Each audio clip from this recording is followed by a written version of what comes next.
interrupt, but I mean that you might be there for a reason, but they're dismissing you because they're not fully aware of themselves or what. Right.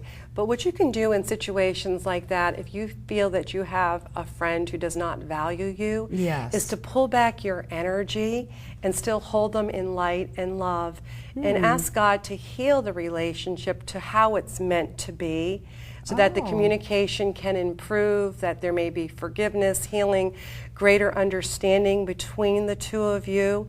And I've done that, and let me tell you, it's powerful and it works. And when you pull back, a lot of times, we're energetic beings. We are made of energy, and people feel and sense energy. So if people sometimes feel like you're too much in their face and they need their space to be left alone, honor that and appreciate that and pull back. And very often when you pull back, they're like, oh, where'd she go? Where'd she go? I miss her. I want her back now. So we all do, we retreat into our caves, and you can respect that. But as someone retreats, just hold them in love, hold them in light, and welcome them back. And don't have an expectation either. It's, we expect certain behavior and results from people.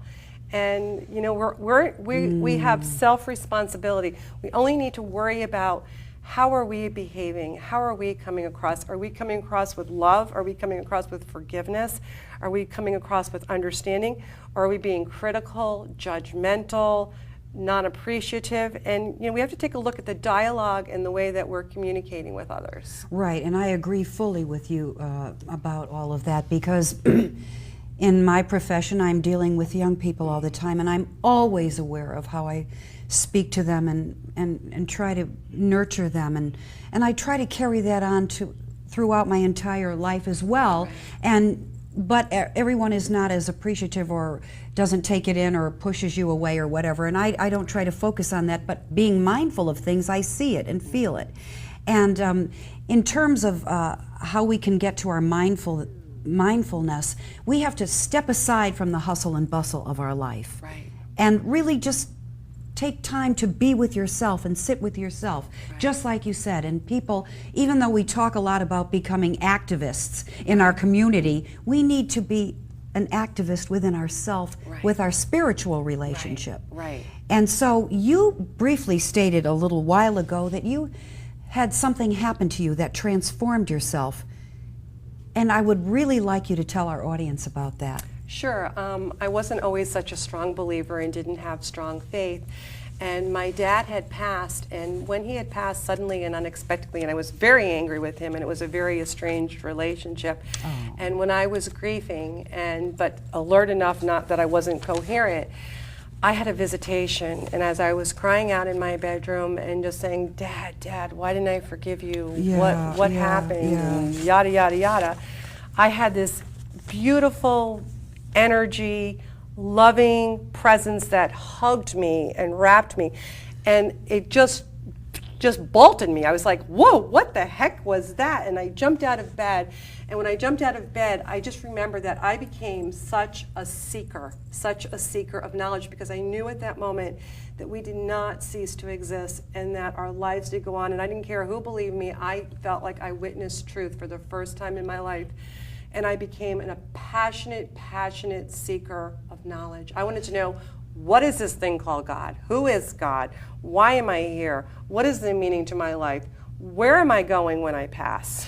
All of the things that you just said, all these questions in the last few seconds, were all the questions I have always asked myself from early on. But perhaps at that point in your life, you hadn't come to those questioning periods. And this image or aura must have touched you fully, so that it was your awakening time. Yeah, it was my awakening to start thinking of these things, and that perhaps the suffering and pain you were going through with your previous relationship with your dad was meant to heal you and to move you forward, perhaps, in terms of this aura. And I've always said that my dad's death, and I don't believe in death because I believe we do go on as eternal beings, but my dad's death was my greatest gift. And the reason it was my greatest gift is because it really got me to seek out God. All right, so that was, in terms of we're all going to pass on. All of us, we're all terminally ill. Yeah, that's what it is. We are. Right, we're all terminal. And when your father passed away, it was your awakening, it was your beginning to live, I believe, right? Yeah, it was actually, I really began to evaluate the many areas I chose to live my life and what I chose to do with my time. And I always say that time is one of the biggest commodities, the gifts that we have in our life. Exactly. Because we're here for a limited time, so what we choose to do with the time that we have while we're here, who we choose to spend it with, it's like, it's so important to evaluate, like, you know, reassess for yourself each year, each season, quarterly, whatever it is, a cycle for you going, is what I'm involved in, does it make sense? Is it serving a greater good? What is the intention of the project that I'm wrapped up in? Is this helping mankind? Is this creating a frenzy for me? You know, we're asked to do a lot when we're here to serve to the highest and best, but we're also asked to just be, to simply be. And there's a lot of magic in just the being. I mean, just glancing up at the moon, just seeing the stars, being in a garden, sitting with a child, blowing bubbles. Exactly. And sometimes I think we expect these really big things, and I love this saying, they're not going to read your resume at your funeral, folks. And it's like, that's true. They're not. They're going to talk about whose lives you've touched, whose hearts you've opened, how you've been there, what they felt from you, what you had to offer someone. And you know, we bring our energy to the space. We bring this energy to the show in hoping that people out there today who are listening, knowing that we are responsible for our thoughts. Exactly. And we can change a thought like this. Exactly. And that energy that you send out, even though we, you know, I try to tell the students we have energy within us. We have the electrical energy that surges through our body and our brains, and this is how we affect each other with our energy or lack thereof. And listen, we have a couple questions here for you tonight from folks out in the audience. Thank you so much. Great. Here is a question for you, Cindy. Do you think technology makes people more spiritual or less spiritual? Oh, definitely less spiritual, because it takes away from the interaction, human exchange of intimacy. Yes.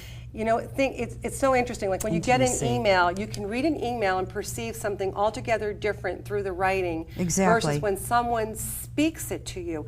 There is such power in the spoken word. You know, your word speaks life into things. Exactly. You know, God spoke the world into existence, so it's told in the Bible.